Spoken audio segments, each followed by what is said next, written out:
So today I'm going to talk about one of the most important rules of Vedic astrology, the concept and the idea of the nakshatra.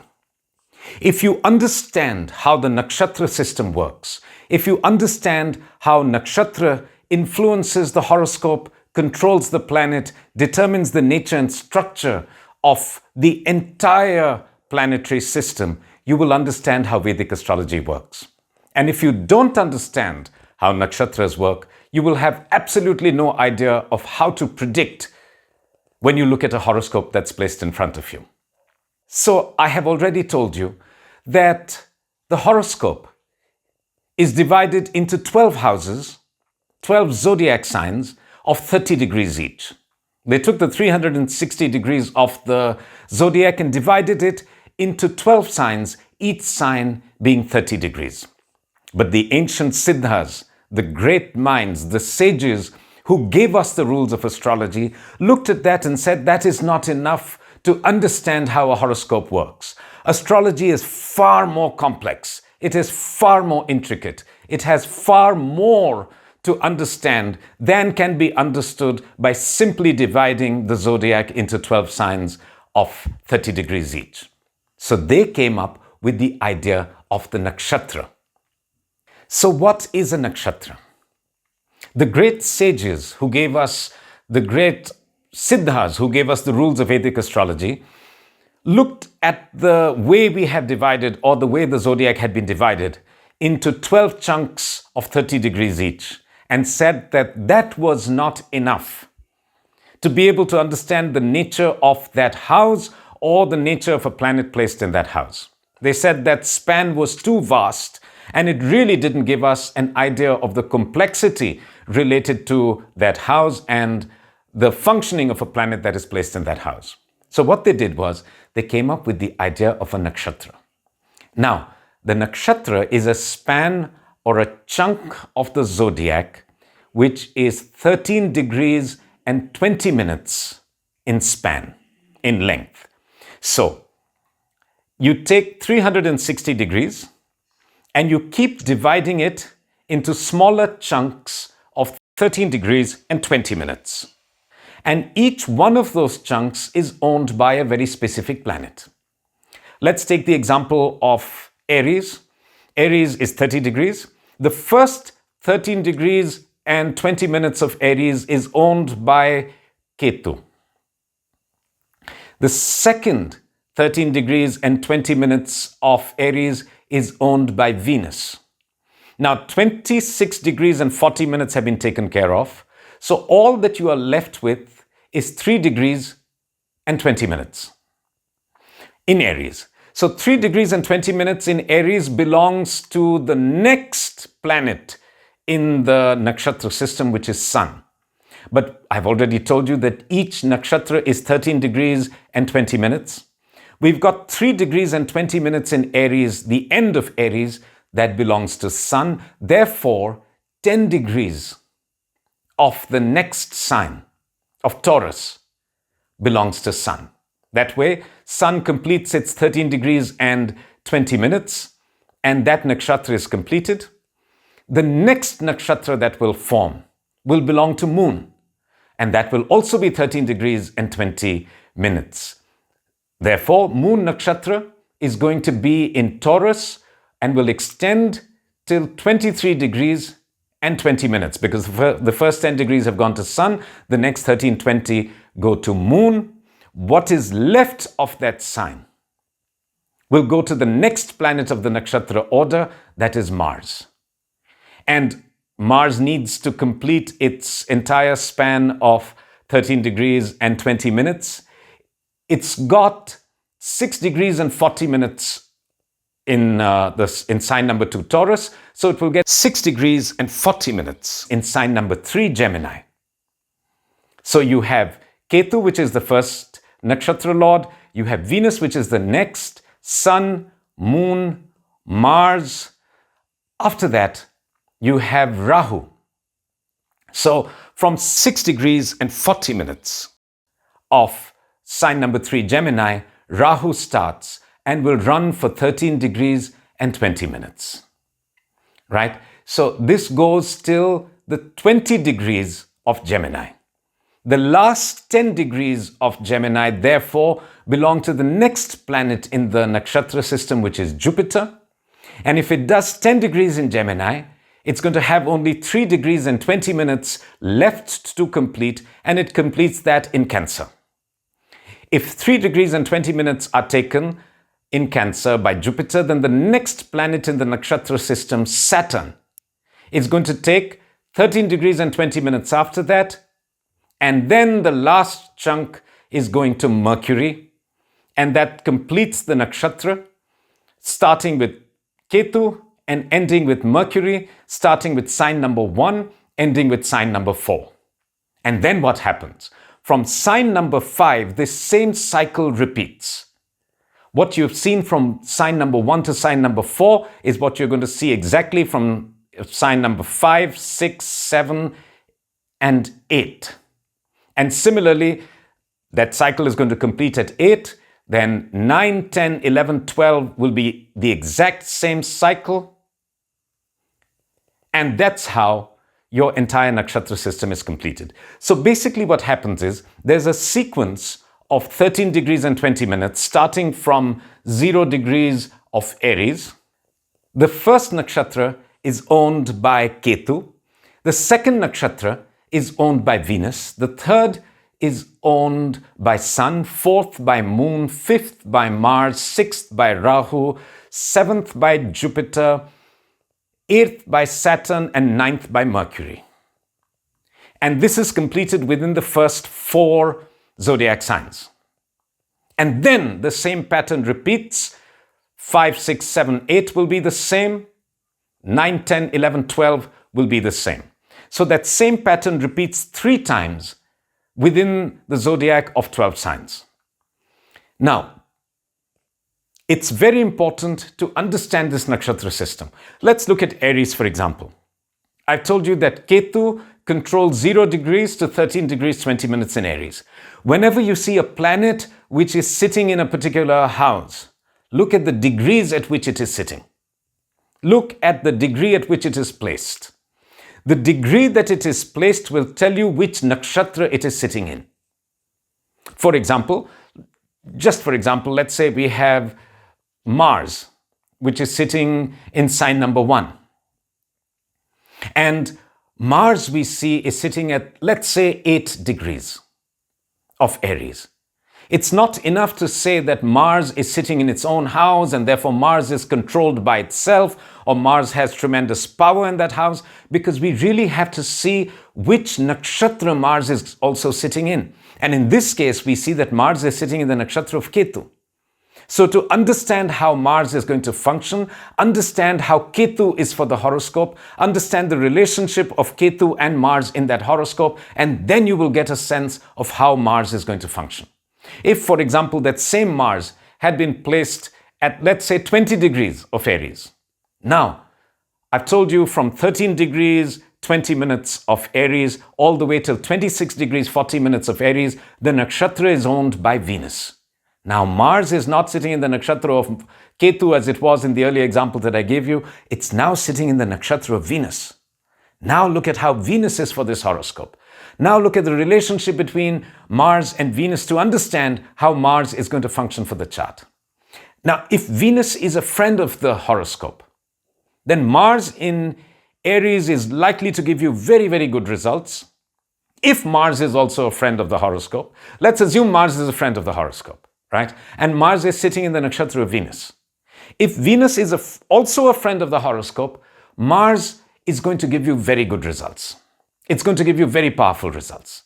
But what if Venus is not a friend of the horoscope? Then what happens is, if we conclude that Venus is an enemy of the chart for whatever reason, then Mars is sitting in the nakshatra that is owned by the enemy of the chart. If a planet is favorable for the chart and it's sitting in a nakshatra that is owned by an enemy of a chart, then in a sense, a friend of the chart is sitting in the enemy's house. How's that friend going to operate? He's always going to be in trouble. He's always going to be in distress. He's always going to require assistance. He's not going to be able to help the horoscope in the manner that he would want to. Therefore, it is very, very important to see the nakshatra that each planet is placed in. It is very important to understand how that nakshatra lord is in relation to that planet and also in relation to the entire horoscope. If the nakshatra lord is a friend of the planet that is placed in its nakshatra, and it is also a friend of the horoscope, it's going to help that planet do better. Now, supposing the planet that is sitting in the nakshatra is an enemy of the chart, but the nakshatra that it is sitting in is a friend of the chart. So what's going to happen is, the enemy has gone and sat in the house of a friend of the horoscope. So that friend of the horoscope is going to try his best to neutralize the enemy in every way he can, because he's looking to support the chart in any manner that he can. Therefore, if the enemy planet is sitting in the nakshatra of a friendly planet for the horoscope, the enmity that that planet is going to be able to show is going to be greatly restricted and limited. If a friend of the horoscope is sitting in the nakshatra, which is nakshatra lord is in a nakshatra whose lord is also friendly for the horoscope, then it's a double positive. Then your friend is sitting in the house of another friend. Together they're going to do their best to make your horoscope as strong as they possibly can. If a friend is sitting in the nakshatra which is owned by a planet which is an enemy of the horoscope, then there are going to be problems. The friend is not going to be able to operate or function as well as he possibly can. So it's not enough just to see the sign in which the planet is placed. It is essential to see which nakshatra that planet is placed in and to see the relationship between that planet and that nakshatra lord, and to see the relationship of that planet and that nakshatra lord with regard and with respect to the lagna, to the entire horoscope. I know it's a fairly complex topic, but this is the essence of Vedic astrology. If you understand this, you will understand really so much about Vedic astrology. I know people who have studied astrology for years and years and years and are unable to make a prediction because astrology is not so simple. You need to have tremendous complexity. You need to understand these finer rules and these laws before you can actually start making predictions. If you understand the rules and the laws of nakshatra, you will be very strong. You will be in a position to start the process of making predictions, of understanding how a horoscope works, how the planets work in a remarkable manner. So understand this. The sequence is Ketu, Venus, Sun, Moon, Mars, Rahu, Jupiter, Saturn, Mercury. And this pattern repeats thrice over the 12 zodiac signs, over the 12 houses. They repeat thrice. So learn how to read the nakshatra chart, learn how to understand the nakshatra chart, and know that if you master this skill, you would have mastered a very important rule of astrology. It's interesting to talk about this because it's the Jupiter has just transited into Taurus right now. And this is a very important transit because Jupiter's transiting into a sign which has the nakshatras which are owned by Sun, Moon, and Mars. If Jupiter is favorable for your horoscope, then the chances are this transit is going to help your chart. If Jupiter is not favorable for your horoscope, if it's not the guiding planet of your horoscope, the fact that it's going to be transiting through a sign where the nakshatras are owned by Sun, Moon, and Mars, three planets which essentially are favorable for Jupiter. In most cases. In some cases they are not, particularly, if Moon becomes the lord of the 8th house and those kind of issues come up. But for the most part, Jupiter does well with Sun, Moon, and Mars. So this transit of Jupiter into Taurus is going to be a very important one. And understand that if this transit works well for you, Jupiter is going to be very, very powerful over the next 18 months. And if this transit is not favorable for you, it's going to be a problem because Jupiter is transiting through a sign where the nakshatra lords are all going to support Jupiter. So if Jupiter is not going to give you good results, if Jupiter is not looking to give you good results, it's going to give you really bad results. because when it transits through the nakshatra of nakshatras owned by its friends, its supporters, its allies, it's going to gain a lot of strength. And as it gains strength to do harm to your horoscope. And if it is favorable, it gains strength to do wonderful things for your chart. The idea of this video is just to introduce you to the concept of nakshatras. I'm going to delve into this more as we go along, but this is a very important topic and it's a very complex topic. If you understand this, you will go a long way towards understanding how to predict in Vedic astrology. I want to add one last point.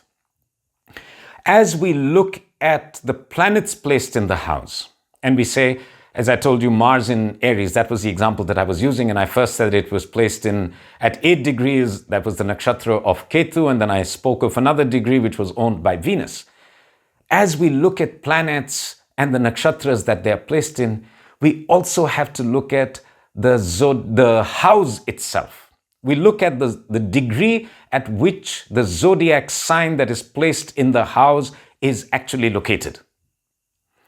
And when we understand, when we see what degree that house is placed at, and we look at the nakshatra that is controlling or owning that particular degree, we get a sense of which planet, which nakshatra lord has a significant role to play with regard to that house. For example, let's take the case of Aries again. And we find that Aries is placed in the 10th house of the horoscope now, right? So the 10th house is owned by Mars. The house of profession is owned by Mars. Let's go and look at the exact degree at which Aries is placed. Let's look at the degree at which Aries is placed in the horoscope. If Aries is placed at 20 degrees again, for example, then the nakshatra that forms is Venus. So Mars becomes a lord of that house, but Mars is controlled or influenced to a very large extent by Venus. So Venus also becomes a very important planet with regard to the 10th house. Let's take this same Mars and place it back in the ascendant. Let's look at Aries and place it in the ascendant. We have Aries in the ascendant and we say, okay, our Lagna Lord is Aries, therefore Mars is the planet that controls this horoscope. But then go and look at where Aries is positioned in the Lagna. If it is at, let's say, 27 degrees, then the nakshatra lord that forms in this case is Sun. So now not just Mars, Sun also becomes a very significant planet in understanding the Lagna. And we know that Mars and Sun are very good with each other, they're very friendly with each other. So the Lagna Lord is placed in the nakshatra that is owned by a very good friend, so he gains a tremendous amount of strength. Right? Supposing he were placed in the Lagna at 20 degrees Aries, we find Aries is sitting at exactly 20 degrees. That nakshatra is owned by Venus. So now again, not just Mars, but Venus also has a very important role in influencing the Lagna, in influencing the entire horoscope. Understand this. Go look at the planet, see the degree that it is sitting in the house that it is sitting in. And then go check the nakshatra lord and see how that planet is actually going to behave in your horoscope. We'll come back to this again, but do pay attention to what I've just said. This truly is one of the most important rules in understanding how to predict in Vedic astrology.